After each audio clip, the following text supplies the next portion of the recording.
Hello everyone, and in this tutorial I'm going to cover Arnold shader in Maya. So just imagine you created some material in Maya that looks good, in the viewport, but completely different when you actually render it. So maybe the material looks too flat, or the reflection doesn't look right, or the surface feels too rough, or any kind of issue that you face it. So the problem is not with the material. This is the problem is what we are controlling in the shaders parameter. So in this video I'm going to show you how different Arnold shader settings can completely change the appearance of the same object. We will create different looks like glossy paint, chrome, glass, subsurface material, and even the emissive material, and I'll show you how exactly this parameter changing the shaders look. So by the end of this video you will have a much better understanding of how these shader settings actually work. So let's start with the basic scene. So here I have a simple setup in the multiple sphere placed next to each other. I'm using the same basic environment and lighting setup so that we can clearly see how the material is changing. So this is important because if we change the lighting every time, it becomes difficult to understand whether the difference is coming from the shader or from the light. So for this tutorial I'll keep the scenes relatively consistent and focus mainly on the material setting. So you can see that initially the sphere doesn't have any interesting material look, so they are basically just dark and natural. So let's get start creating the first material. I'm going to create an aiStandard surface. This is one of the most important shader you will use when you're working with Arnold. The good thing about this standard surface is that you can create huge variety of material using this one shader. For example, you can create plastic, paint, metal, glass, skin, or rubber, or many different material. The main thing is understanding how each section affects the final parameter. So first let's like you can see, I'm already created this aiStandard surface with this blue color. This is actually where we choose the main color of the objects from the base color, of course. So if I change the color of the blue, you can immediately see that the sphere becomes blue. But simply changing the color doesn't mean it looks realistic. So let's we will also need to control how light interact with the object, and of course the roughness. So if you can see, we have a very nice decent reflection is coming. So let's jump on some other attribute. So okay, so let's create let's play with the coat. Now coat is basically additional reflection layer over the main surface. So you think something like a clear protective layer on the painted material. A very good example of this is car paint. So the paint itself has its own color and roughness, but on top of that there is clear glossy layer, and that's why the car paint can have a very strong clean highlights. In the standard surface setup, I increase the coat weight and keeping the coat roughness relatively low, and how you can see that the highlight becoming much more polished. This is a small change, but it can make a big difference. So if your material feels like it needs an extra layer of gloss, the coat section is something you should definitely experiment with. And now let's creating a new AI car paint. So you can see the shader has a different control compared to the normal standard surface. First I'm working on the base sections using this the base color, and then we have a specular sections, and and as you can see we have the core section as well. So even you can use predefined AI car material from the hypershade. You will notice that even the car paint shaders has the same kind of attribute that you can create from the aiStandard surface as well. So this is pretty good. This can be done from the aiStandard surface as well. So now let's move to the next material. So I'm creating a new aiStandard surface again, and this time I'm creating a chrome material. So the main changes here is in the metalness. So let's assign this chrome material on the second sphere, and let's open the attribute. And as you can see, we have the same attribute because of course we have created the same aiStandard surface. And let's change to the metalness here. So as you can see, we have the same colors things that you can play around with the colors, like whatever the color you want, you can use it. And let's see, so here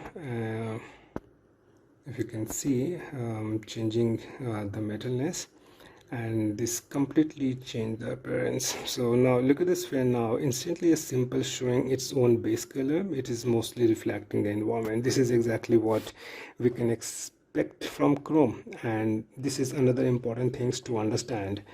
When you create a metallic material, the environment become extremely important. So if there is nothing interesting around you, your object, the chrome will have nothing interesting to reflect. So that's why sometimes people create a metal shader and wonder why it doesn't look like a metal. So the shader might actually be correct. The problem could simply be in the lighting and the environment. So make sure to play with some of the value and from the environment as well. I mean, you can pick some very nice HDRI. You could pick exterior or interior HDRI, so I mean, you need something to reflect, because like I said, chrome has the behavior to reflect from the environment. So now if you can see, this is coming really good though. So now let's create another material here. So I'm creating again aiStandard surface, and just I'm assigning this on the next shader, and I'm going to create a glass material. So for this I'm going to increase the transmission weight. So if you can come down, so if you can see transmission, so by default is come to the 0. So 0 means there is no weight of that attribute on the particular material. So let's put it 1, and immediately you can see that the sphere becomes transparent. Now the shader is allowing light to pass through the object. I mean, we can have settings like transmission, color, depth, scatter, and dispersions. But for the basic glass material, the first thing you want to understand is transmission. If transmission is 0, the material behave like a normal opaque surface. When we increase transmission, the objects start allowing light to travel through it, and that's what gives us the glass-like appearance. Again, the environment is very important here as well, because glass doesn't simply become realistic because we turn on transmission. We need refraction, proper lighting, and enough information around the object for the glass to actually show its property. So now I'm playing with some color, so if you can see, I'm playing the color, and depth value is allowing like how much color informations that you want in the glass object. So there is a lot of good property that you can play around. So there is a depth, so depth is just like give you some solid fog look inside the objects. So this is also a very important. I mean, it totally depends like what kind of glass that you are making out. So because there's a different types of glass. So diamond has a different glass. You can use dispersions to get more colored reflections. So you can just play around with that. So now I'm creating a new material, and that is again aiStandard surface, and this time I'm going to make SSS, that is called subsurface scattering. So SSS is used when light doesn't simply bounce from the surface. Instead, some light enter the material, scatter inside it, and then comes back out. And this is very important for material like skin, wax, milk, marble, and some types of food. So here I'm opening the subsurface sections. So I'm setting the subsurface weight to 1, and I'm changing the color as well, just to see, if you can see now, this object, our object is not like any matte, anything like that. So this is somehow some of the lighting information is like observing from by the object. So we have a very good option. So if you can see from the list, you can pick any of the options. So different presets, we can also choose different presets such as apple, chicken, cream, ketchup, marble, potato, and so on. Skin also, definitely you can use for a skin, and this is useful because this preset gives us a starting point for different types of material. But don't think of preset as a final solution. You can still modify the parameter according to your scene. For example, here I'm changing the subsurface color, adjusting the scale in the setup. So scaling is important because it controls how far light can travel through the material. If you use it in correct scale, the material may look like bright, too soft, or simply unrealistic. Alright, so let's move to the next sphere, and this time I'm going to create again the same aiStandard surface, assigning the next material, and I'm going to create some emissive objects. So instead of making a sphere reflect light, let's make a sphere actually produce light. So for this I'm going to use emission sections. So I'm creating an aiStandard surface again. So let's open the attribute under the emission section. So the emission weight is set to 1. So let's put the value to 1, but now let's make it more interesting. So first let's check the render, how it looks like. So yeah, so now if you can see, we have some glow information on the bottom of the sphere, because of course this material is producing some light, so that's why it's called emissive material. So now if you can, I'll show you some very interesting things. So let's reduce the exposure of the light. So now if you can see, we have very nice light fall off coming from the material, just because of that emission options that we use in the material. So now if you can see, so let's make it a bit more interesting. What if we could change the color? So and I'm increasing the emission weight significantly. So in this example I'm using the value around 20 somewhere, just to get more emissive look. And now look at the result. The sphere is no longer just a blue color.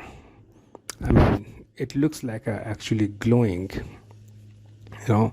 and you can see the blue light is affecting the area around the sphere. Now it looks good, really good with the values 5.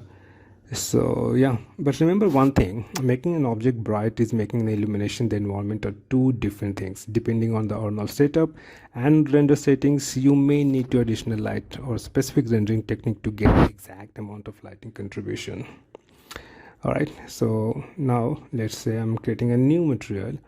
So this time I'm going to create an anisotropic material. So you will come to know that. So anisotropic is something that the reflection has an angle. It's not just a simple reflective object. So in this type of reflections, it has some sort of angular things.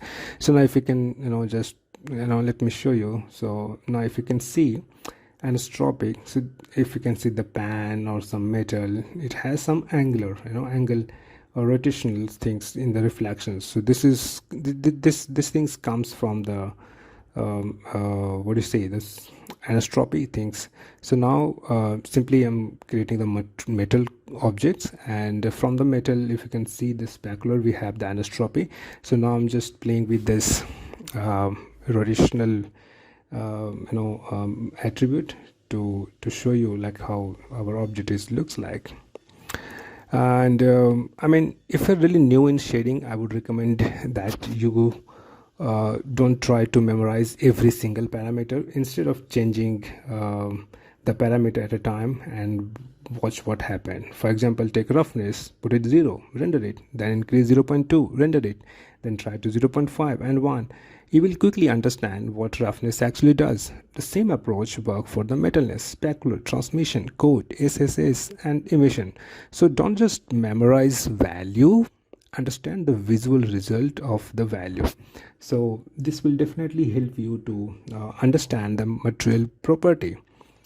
And in the last, I'll show you, like, if you can assign a simple material. So Arnold comes with a lot of presets. So if you can see, I have bunch of material options. You can use it, so car paint, chrome, glass. So I mean, this is also very good point to start. Name the model, check the roughness, reflection, metalness and transmission, and most importantly, check your lighting and environment as well. But the good understanding of light and material property can completely transform the simple objects.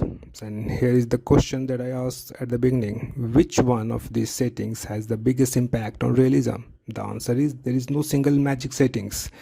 Realism comes from the combination of right material property with the right lighting, environment and scale. And once you understand that, creating a realistic shader in Maya becomes much easier. So that's all for today. See you in the next tutorial. Thank you.